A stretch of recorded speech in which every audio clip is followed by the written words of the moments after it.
As you might know by now, Tears of the Kingdom has been dumped online, even though at this point there's still more than a week until it officially launches.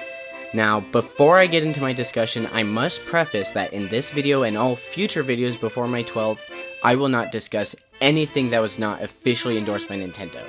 So with that out of the way, let's discuss whether or not you yourself should be spoiled by either playing it early or looking at leaked gameplay. Now, first of all, this isn't the main point of the video, but I must point out that downloading Tears of the Kingdom early is, in the simplest, plainest terms, piracy. I 100% understand emulation when it comes to games from the Wii generation back, or even the Wii U, but when it comes to the Switch, if you don't own the game, it is plain and simple piracy. Now, that's not to say you can't morally download Tears of the Kingdom early. Technically, since I pre-ordered the game in full, I own it. I just don't have it physically in my hands. So, with that said, let's get into it. All the way back in June 2019, Tears of the Kingdom was announced, and for the past 4 years we've been waiting and watching and begging to see anything about the game. I've already talked about this in a video, but I've always felt that Tears of the Kingdom would be enjoyed best if we saw nothing to keep the first moments of the game, pardon my Shakespeare, as virgin as possible. But is this the same? Is playing the game before the developer's original launch a spoiler?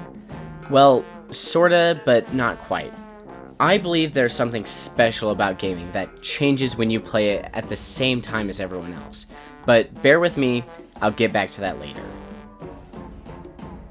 At this point, I 100% guarantee that there is more than a dozen people who've already beaten the game, excluding people who worked directly with the development.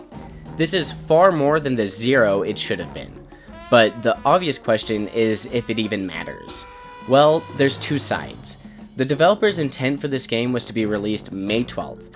And if you don't believe that, then look at all the videos taken down from people posting this game early. Since at least September 13th, 2022, when the first official trailer released, Nintendo and all the developers behind the game intended us to play it May 12th. And wouldn't it be wrong for us to deviate from the artist's intention? Well, honestly, it depends how you see modding, or emulation, or even emulation on a virtual console. I understand wanting to play a game exactly in the original developer's intention. Playing N64 games without an N64 controller feels wrong, even if it feels wrong with the controller. And playing SNES on anything but a CRT feels too polished. But if you truly want to play games only in the way the original developers intended, then that means that you can never mod a game. Except Skyrim, of course, because that game lives off mods. Or you can never play NES online because they never expected you to play those games 40 years later on a Game & Watch wannabe. And that's just the start of it. Sometimes art is meant to be seen in unexpected ways. But does that mean you should pirate? Now that's a tricky conversation and something I would rather not get into for risk of my channel by Nintendo or my head from Nintendo fanboys. But sometimes it just has to be said. Is it moral to pirate Nintendo games? Well, of course not. And I'm shocked I have to say that. But I've had comments in my own videos saying that it's moral to pirate Nintendo, and that's simply untrue. You can argue that Nintendo is an awful company all day, and 99 times out of 100, I'd agree. But there's a difference between Nintendo the company and Nintendo the developers. If you're pirating games from Nintendo that's still being sold online or through retailers, you aren't just stealing from Nintendo the company, but you're also stealing possible job opportunities or bonuses from Nintendo developers. If you want to play a modern game from Nintendo but don't want to pay the people who made it, then you can't play it. It's that simple. Now, before anyone makes comments about emulation, I should say that there's reason I'm saying modern. Nintendo makes money from every Switch game sold that isn't pre-owned. However, due to the eShop closure, even with consoles as recent as the 3DS or Wii U, Nintendo will not make any money.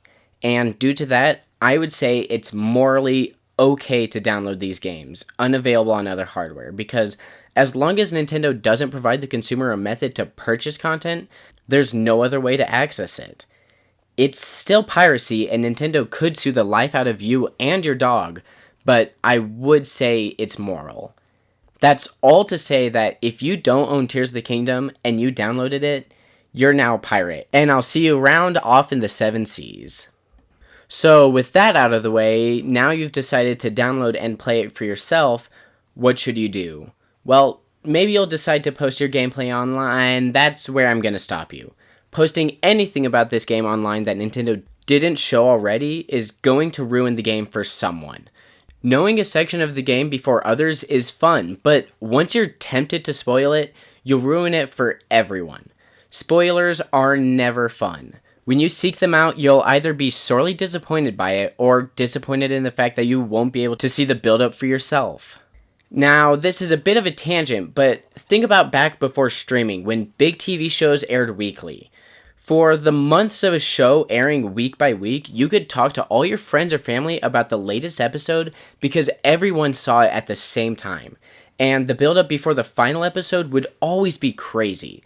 But then, once Netflix brought binge watching to the mainstream, it became impossible to discuss shows because every conversation would go like this. Hey Ron, have you been watching Stranger Things? Yeah, Lon, but I'm not finished yet, so don't spoil me. Oh, well, what part are you at? I'm just at the part where they discover his body is fake. His body's fake? Well, thanks for spoiling me. No matter what show it is, binging made it impossible to discuss worry-free. And if you play Tears of the Kingdom now, it'll be the same. And that leads to the final thing. Who really cares if you pirate the game or play it outside of Miyamoto's intentions? What really matters is the community around it. Gaming was never meant to be a solitary activity. Arcades have always been public centers for fun, and the NES always included 2 controllers. If you have to shelter yourself in to play the game, then what's the point? Of course, you could spoil the game for everyone, but where's the joy in that? Even for content creators who'll be rushing to make videos launch day, the amount it would help to have another week to play the game is incredible, but then you'll lose other experiences of playing alongside your friends or audience for the first time in a live stream. And that's exactly it. Now, I have to be honest. I downloaded the ROM. I even got a portion of the way through the first cutscene, but then I stopped. You see, next week, I'll be taking all my friends to the midnight launch. Then afterwards, we're all going to play the first hours of the game together. And that's what it's all about. I decided to stop playing early because I wanted to experience it together. And for those of you who might not be playing with others, there's still a sense of togetherness when you're online with fellow Zelda fans. Or even here and now. Launch day will be crazy on my channel and thousands of others. And there's something lost when you experience it early. So, if nothing else, I'd say you should avoid Tears of the Kingdom early because you'll lose the sense of unity and togetherness we'll all have when it launches. And if that really doesn't matter to you, who cares? Go ahead, play it early. Just don't ruin it for the rest of us, or Nintendo might just have your head. And with that said, I hope you'll subscribe, and as always, keep cool.